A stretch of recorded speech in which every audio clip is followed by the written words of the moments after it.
The PA is a governing body that was created by an outside force, and it's one that is supported and propped up by outside forces. It's not a body that is interested in Palestinian representation or legitimacy. And I think everything that the PA has been doing in Jenin is to position itself in that post-ceasefire world. After nearly 16 months of genocide, Palestinians in Gaza have celebrated a long-awaited respite from the slaughter when a ceasefire was announced in mid-January.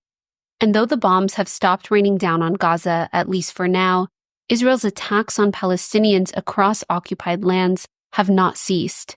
With only 42 days of the ceasefire guaranteed, Israeli politicians are already plotting ways to return to their genocidal war, while simultaneously ramping up state and settler violence on Palestinians in the West Bank. With each passing day, it becomes more evident that we are at a critical juncture in modern Palestinian history. As images continue to surface of the sheer levels of destruction in Gaza, and similar tactics are being carried out in the West Bank, we find ourselves asking the very simple yet perplexing question of what happens now, and what does the future for Palestine look like? This is the first episode of a 3-part series in collaboration between Mondoweiss and Al-Shabaka, the Palestine Policy Network, in which we aim to answer those questions and more. We'll cover a number of topics from Hamas's vision for the day after in Gaza, the Palestinian Authority's struggle for power and relevancy in both the West Bank and Gaza, and of course, what Israel stands to gain or lose in all of this. Make sure to follow and subscribe to Mondoweiss and Al-Shabaka on YouTube so you don't miss an episode. Our first episode in this series takes us to the northern West Bank, where in late December, armed security forces launched an operation in the city of Jenin in order to, as they put it, establish law and order and take back the Jenin refugee camp from elements outside the law. Jenin, as many of you know, has been the heart of armed resistance in the West Bank over the past few years. The Jenin refugee camp is home to the Jenin Brigade, an armed militia made up of young Palestinian men. It was formed to fight back against the routine incursions by the Israeli army. But this December operation was not being carried out by the Israeli army. The forces hunting down the Palestinian fighters were the Palestinian Authority security forces themselves. At the time of recording this episode, a ceasefire in Gaza had not yet been announced, and at least 14 Palestinians had been killed in Jenin as a result of the PA operation. That included 6 PA officers, 1 Jenin Brigade fighter, and 7 civilians, including children and a journalist. Since we recorded this episode, there was a brief pause in fighting before the PA resumed its operation, and the Israeli military launched its own attack on Jenin the day after a ceasefire took effect in Gaza. The Israeli operation has so far killed at least 14 Palestinians, including a 2-year-old girl, and is ongoing. Dozens of others have been injured and thousands have been forced out of their homes and displaced. To the outside world watching the events in Jenin unfold, many are left wondering, why was the Palestinian government fighting its own people at a time when Israel's attacks against Palestinians, including in Jenin, are at an all-time high? And was this PA operation about more than just Jenin? Was this a last-ditch effort on the PA's part to prove its power in the face of an incoming Trump administration, the impending annexation of the West Bank, and an opportunity for post-war governance in Gaza? Joining us to answer those questions and more is Dr. Yara Hawari, co-director of Al-Shabaka, the Palestinian Policy Network. In addition to having a PhD in Middle East politics, Dr. Hawari also frequently appears as a political commentator for various international media outlets. Dr. Hawari, thanks for joining us. Dr. Hawari, thanks for joining us. Thanks for having me. So, Yara, I wanted to start by asking you to just first help us contextualize the events in Jenin for our listeners. What has led us to this point? So Jenin and really the wider northern West Bank, including areas such as Tulkarem and around Nablus, have long been a thorn in the side of the PA, the Palestinian Authority, because of the presence of armed resistance groups that are not only resisting the Israeli regime's occupation of their lands, but also, crucially, are in opposition to the PA. And there's various reasons why they're in opposition, ideological reasons, refusal of the increasing authoritarianism of the PA, but also crucially the security coordination mechanism between the PA and the Israeli regime. And this is where they coordinate on all matters pertaining to security. And I think coordination doesn't even describe the reality very well. It's a form of subordination. The Israeli regime tells the PA what to do security-wise, and for a large part, it complies. And that's because the PA's existence is predicated on that fact that this coordination continues. And so the PA has done its job of subduing Palestinian armed resistance against the Israeli regime in really large parts of the areas of the West Bank that it governs. But there are areas, and particularly in refugee camps, where they haven't been able to do that. And that includes Jenin. And so what we're seeing now is, as a result of increased pressure from the Israeli regime on the Palestinian Authority to gain control over these areas and to once and for all subdue the armed resistance groups there. And Yara, you said that the existence of the PA is predicated on this security coordination. Could you just tell us a little bit more about what you mean by that?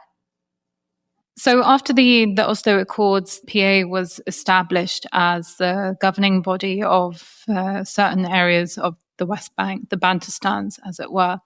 And this was premised on the idea that it would maintain full security cooperation or coordination with the Israelis. So it would be in complete communication with the Israelis on all matters pertaining to security. Now, security here is a sort of a code word for any kind of armed resistance groups, any kind of armed operations against the Israeli regime.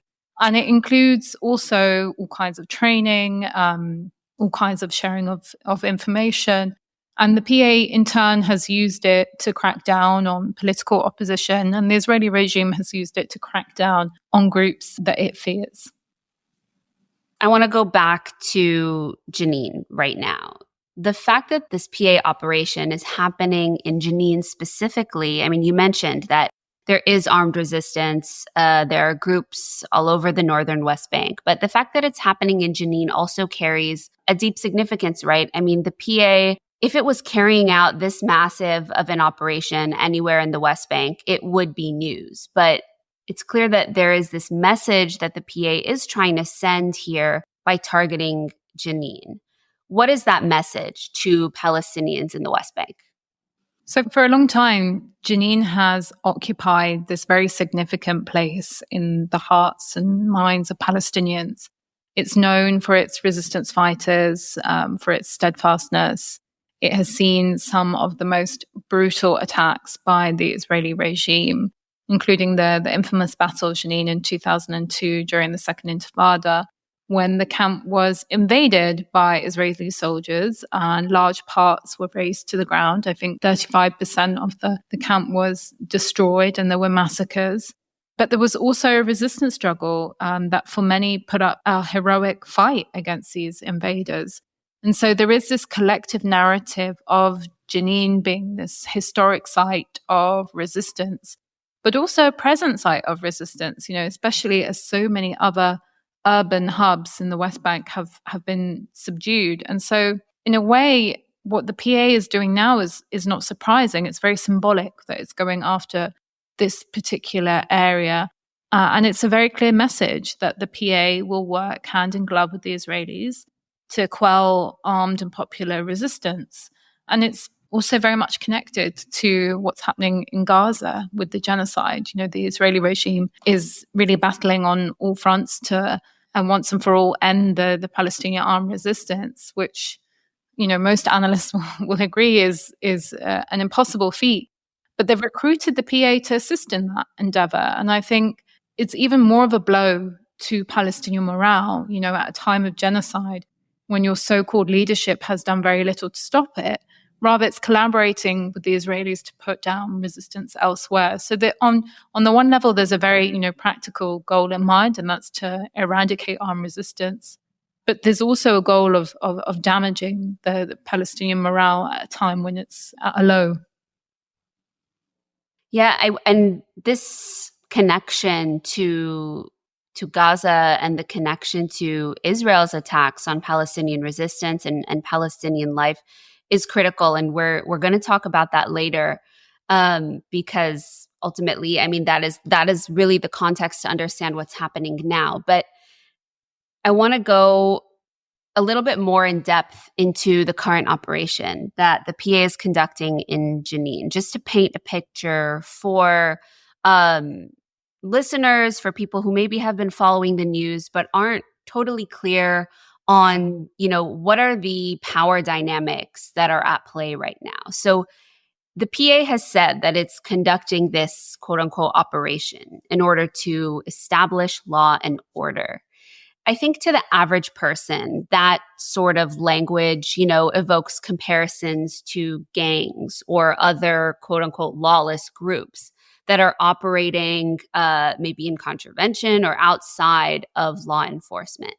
But could you explain why in this specific context, in the context of Palestine and of Jenin, the dynamics here are different than what would be typically thought of in, popular culture as a lawless group? The Palestinian Authority, the PA, as you mentioned, is using this language of law and order in an attempt to win over popular opinion and to reinforce the notion that it is this governing authority in the West Bank. And I think it has worked on some small sectors of, the population, but by and large, people know that this is propaganda. Firstly, because the people know who these groups are.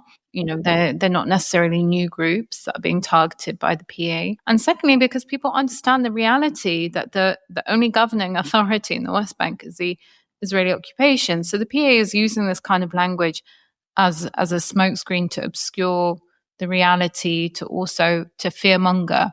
And I think this happens not just in Palestine, but I think in many contexts, the language of gangs and of, people operating outside the law has always been deeply politicized, one that's often used against marginalized and impoverished communities. And it's not by coincidence that the PA is routinely targeting refugee camps. When we talk about Jenin in this instance, we are talking about, largely Jenin refugee camp, where those populations have been marginalized and excluded from the PA, from the national project for so long.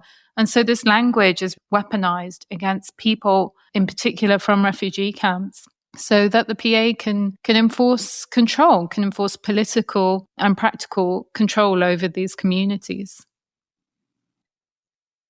And I think it's really interesting to talk and important to speak about the community that these resistance groups are operating from, right? I mean, Mondoweiss has done extensive reporting from inside the Jenin refugee camp and the areas around it.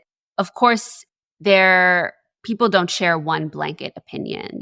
There's an array of nuanced perceptions and opinions when it comes to these dynamics. But overwhelmingly in our reporting, when our reporters or even myself, when we've gone and interviewed residents of the camp, residents who have experienced immense destruction and tragedy at the hands of Israeli authorities, who are coming in to arrest people from the camp, and also recently, to target this resurgence of armed resistance. But despite this, the perception largely, I would say, is one where people understand and are sympathetic to and even supportive of these young men. Because at the end of the day, I mean, the young men that are fighting in these resistance groups, at least in Jenin, they're not these, outside actors that are coming in, which is another kind of allegation that the PA has thrown at them, that they've got, an outside agenda and are trying to disrupt order in Palestine. But the reality is these are mostly young men who were born and raised, grew up in the Jenin refugee camp, grew up under Israeli occupation and grew up witnessing the extreme violence that Israel exacted on their communities. And so, I mean, there's And not just in Jenin, but we've seen over the years, polling has even showed immense public support for these resistance groups, at times even more so than the Palestinian Authority itself. So when it comes to this question of safety, right, and the PA accusing the Jenin Brigade in this case of endangering civilians, saying that the PA is trying to bring back safety and stability for the ordinary people of Jenin and the people of the Jenin refugee camp.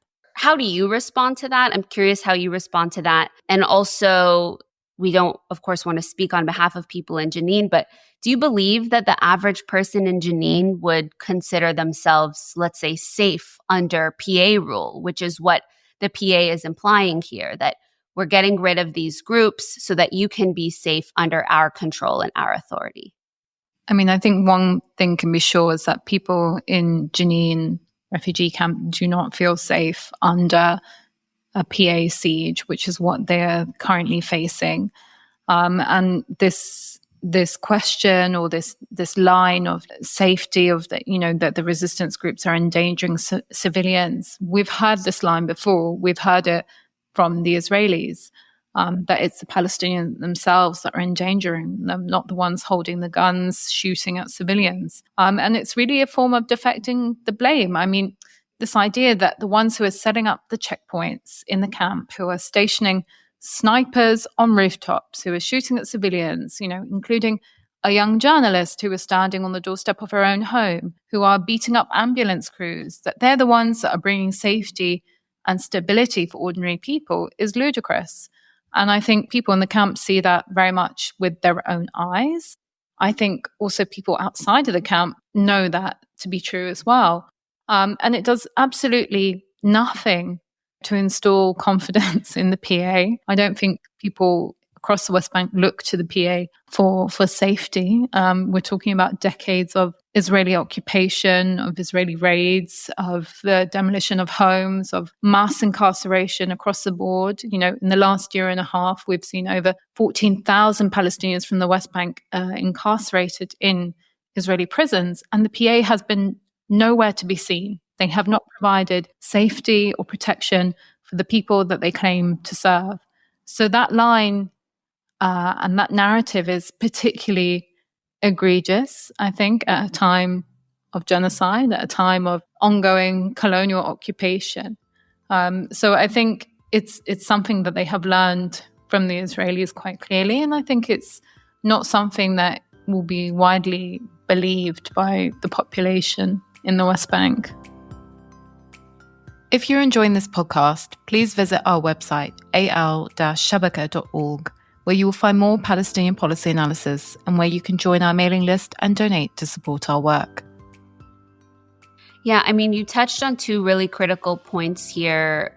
One being public opinion and public perception of the PA, which, as you said, this operation in Jenin is certainly not going to help that. You also, when you were speaking about the different tactics that the PA has employed during its operation in Jenin, one can't help but draw the very obvious parallel and similarity, which is, something that you've written about and something that you've been vocal about. So before I kind of ask you some more questions as to why we're seeing these parallels, can you just paint a picture for people? What are the tactics that the PA has been employing throughout its operation in Jenin that are very strikingly similar to the Israeli tactics that are employed when attacking Jenin? As I mentioned before, we've seen the PA set up checkpoints across the camp, limiting the movement of residents. We've seen the PA as well place snipers on the top of rooftops, and if it weren't for their uniforms, one might mistake these snipers for Israeli soldiers. We've also seen a lot of videos on social media of beatings, of interrogations. There was a video doing the rounds of two men, Palestinian men, being forced to stand on one leg and recite the president, Abu Mazen, Mahmoud Abbas, is God, over and over. And there's another video of the security forces, the PA security forces, beating a young man senseless because he criticized the siege on the camp. And so whilst it's true that they are using similar tactics to Israeli soldiers. It's also, I think, very unsurprising that many are using the word shabiha to describe the security forces. Shabiha is a term that's commonly used for forces and groups that were loyal to Syria's former dictator, Bashar al-Assad. So on the one hand, yeah, they are similar tactics used by the Israeli regime, but there are also similar tactics that are used by other oppressive and authoritarian governments in the region. And I think for the PA, what is particularly astounding is that they've managed to have this very robust security sector without actually having a state. And that's because the focus of the so-called Palestinian state building project in the West Bank has always been about, bolstering up this security sector, and it's funded by the likes of the US, the UK, the EU, all of whom provide these resources, weapons, and training for the security forces. So it's not surprising that there are shared tactics across the board. Mm-hmm. I want to go back and just kind of zoom in on this point that you made and the similarities of the terminology that's being used by Palestinians when referring to the Palestinian security forces, right? Using that term that was used by Syrians to criticize, the henchmen of Bashar al-Assad. I mean, that to me is very striking. And I don't know, I'm curious, has there been a moment like this where that sort of language and those comparisons have been drawn? Because that's indicative of just the anger and frustration that ordinary Palestinians are feeling watching this unfold. So has there been another moment like this where these sort of frustrations are coming to such a head? Or is this moment of betrayal that Palestinians are witnessing from their own forces, is that kind of unique to right now? I think the use of the term shabiha in this current moment is topical, obviously, because of the fall of the Assad regime. So it's not surprising that people would use that language, but it's certainly not the first time that Palestinians have used that term to refer to the PA thugs, the PA security forces.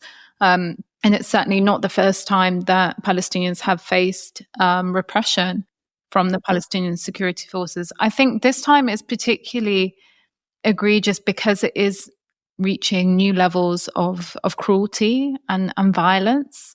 And I think also because it's happening simultaneously as the genocide in Gaza rages on.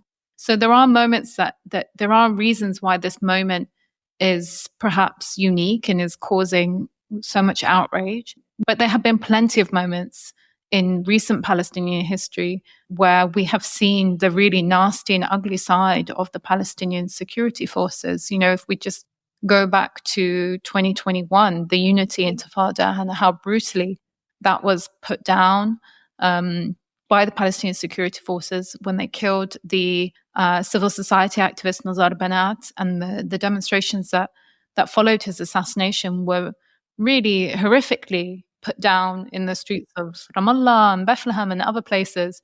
So this is not a new thing. PA cruelty, PA oppression is not new, and neither is trying to control the political landscape to make sure that they are the only ones who hold any kind of power. That is why the PA was established, to centralize that power into one governing body. So it's not new in that sense, but I think what's been shocking, at least for me, has been all these videos going around of the cruelty of the torture and the interrogations. And it's something that hurts even more perhaps than the cruelty of the Israeli regime, because this is coming from your own people, the people who are claiming to serve you and claiming to protect you.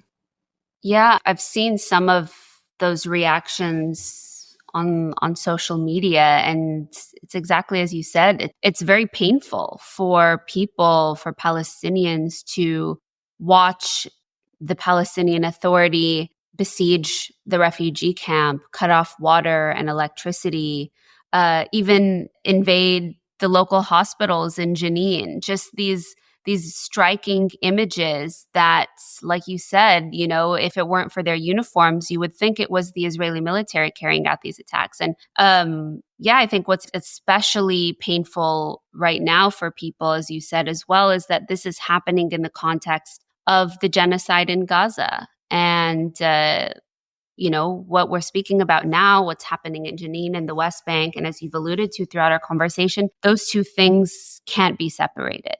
In an op-ed that you wrote recently for Al Jazeera, you said that for the PA leadership, the operation in Jenin is part of a much larger picture, one that allows it to position itself as the body to take over Gaza after a ceasefire. You also said that this is part of a larger, quote, crisis of legitimacy for the PA. So as we speak right now on January 14th, there are reports swirling of an imminent ceasefire. I want to ask you, tell us more about, what you mean by this crisis of legitimacy that the PA is in, and presumably that it's vying for a position of power in a post-war governance situation in Gaza. So the crisis of legitimacy, I think, referred to the fact that public perceptions of the PA have plummeted even further since the start of the genocide, if that's possible. This is a deeply unpopular governing body, an unelected governing body, might I add. And I think, the inability of this leadership to do anything at the time of genocide, to even say anything, has been enraging for so many people. And, even worse yet, when people in the West Bank have mobilized against a genocide in Gaza, they have been brutally repressed by PA security forces. So its public perception really is in the mud. And I think, the siege on Jenin refugee camp, even though not unexpected, has made that even worse. And the problem is that there isn't really an opposition, so to speak. There's no sort of possible alternative to the PA emerging. And that's also by design. And so I think whilst there is that popular sentiment that is anti-PA, it's also really difficult to think of an alternative. And the PA knows all of this, and they're really trying to do damage control or, to shape their narrative. And one of the ways they've been doing that is limiting the reporting of its operations on journalists. And we've seen journalists being arrested and beaten up. But perhaps in an even bigger move, in a more shocking move, the PA actually suspended the Al Jazeera news network from reporting in the West Bank.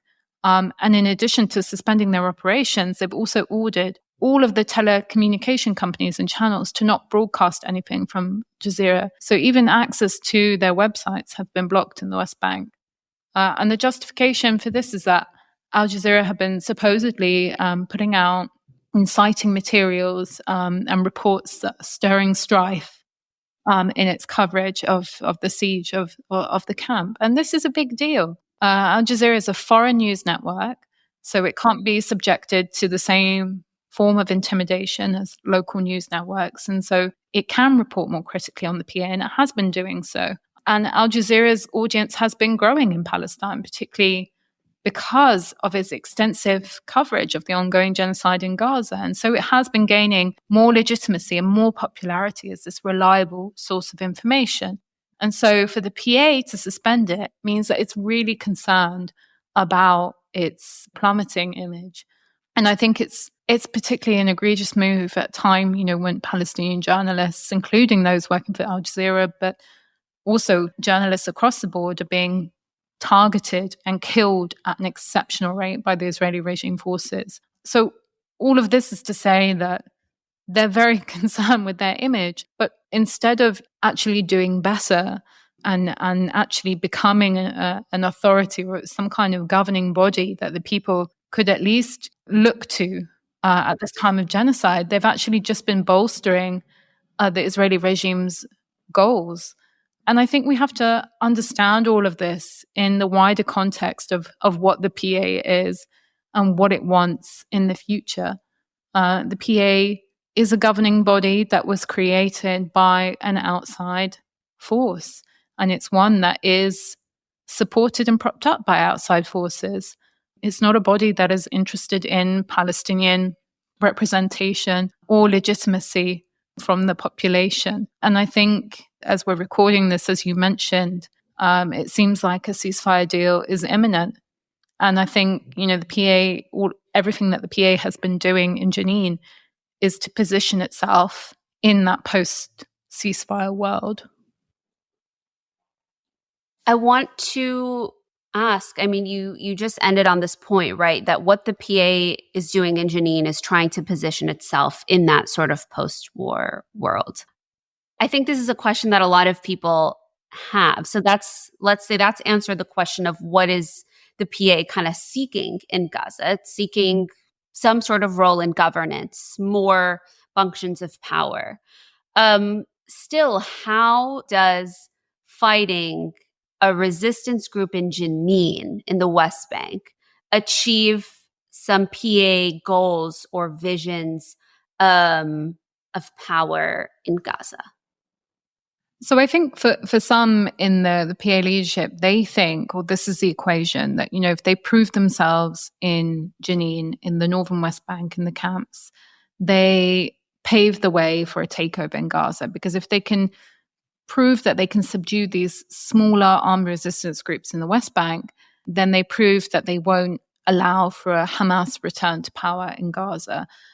So I think, they're trying to put on a show for the big boys, but I don't think the Israelis care about that. I think they're just happy for someone else to be doing their dirty work. But it is what the Biden administration has been vocalizing since, the start of the genocide, that it would be the PA who would run Gaza if they can prove themselves.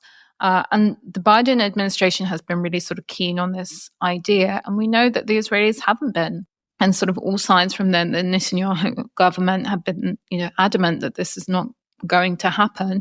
There are some within the Israeli government that have been a bit more cryptic and said that in its current form, the PA wouldn't take over Gaza. Sort of in a similar vein, there have been other actors, such as the UAE, who've called for a reformed PA to govern. This word reform means new leadership, inevitably. So the PA, I think, is at one of its weakest points. It has ever been. And so this is sort of one of its final efforts to cling on and to even cling on to power, but also to try and claim some more power. And it's really sad that this is what they have decided to do amidst the genocide. It's a very vivid picture that you paint of all the actors involved, all the different, all the pieces that are at play here, right? We talked about an imminent ceasefire deal, the PA vying for power, also for survival, for relevancy. But as we speak now as well, we're a little less than 1 week away from Trump coming back into office, which in the West Bank at least will very likely mean a return to explicitly pro-settlement and annexation policies. Calls by Israeli settlers and far-right leaders for annexation of the West Bank have been getting louder. And some in just, very recent weeks are calling for Israel to cut all ties with the PA. And this is as the PA has been conducting its operation in Jenin. And what you said was, could be it's to try and prove itself to the big boys. But let's say, for argument's sake, let's say the PA is successful in this operation. It manages to significantly weaken or even neutralize the resistance in Jenin, which, as you said earlier, is unlikely given that Israel itself has not managed to do that in Jenin and in the West Bank. But let's say the PA is quote unquote successful. Would it even matter to Israel and the US? Not just in, a post-war Gaza, but in the West Bank, the territory that the PA currently has some sort of nominal control over, let's say. Would it even matter, or is the PA just fighting a losing game here? I think that's a difficult question to answer. I'm not sure that it would matter, because I think what we've seen over the last 14 months is that what the Israelis and the Americans want will happen. Having said that, I also think it's difficult to predict what we can expect from a Trump administration. We know that Trump has been the one pushing hard for this latest ceasefire deal and putting pressure on Netanyahu, something which he said that he would do throughout his campaign, and many people didn't believe him. So that's transpiring to be the case. What we can be certain about is that the situation for Palestinians is not going to get better. It's going to get worse across the board. I think it's also really important to remember that the Biden administration, and I think Mondoweiss published a piece about this, that, has done more damage to the international norms of humanitarian law than any other US government in recent history. So it's really difficult to say what's going to come and what's going to be worse, to make these comparisons between the Biden administration and the Trump administration. We know what we're getting with the Americans, and I think it's just how it's going to be presented. But we're living in unprecedented times. We did not expect that a genocide would be able to be conducted in this day and age with such cruelty and with such lack of accountability and such impunity. So I think it will be interesting to see. But I think really the PA is not a significant player for either the Israelis or the Americans. I think they're a useful tool, but I think they can be done away with or summoned at the behest of the Americans and the Israelis. It just depends where they fit into that wider picture. I think we can leave it here. Dr. Yara Hawari of Al-Shabaka, the Palestinian Policy Network, thank you so much for joining us. Thank you for having me. Thanks for tuning in to this special edition of the Mondoweiss podcast in collaboration with Al-Shabaka, the Palestinian Policy Network. Stay tuned for the next 2 episodes where we'll discuss the current ceasefire in Gaza and what the state of affairs might tell us about the future in Palestine.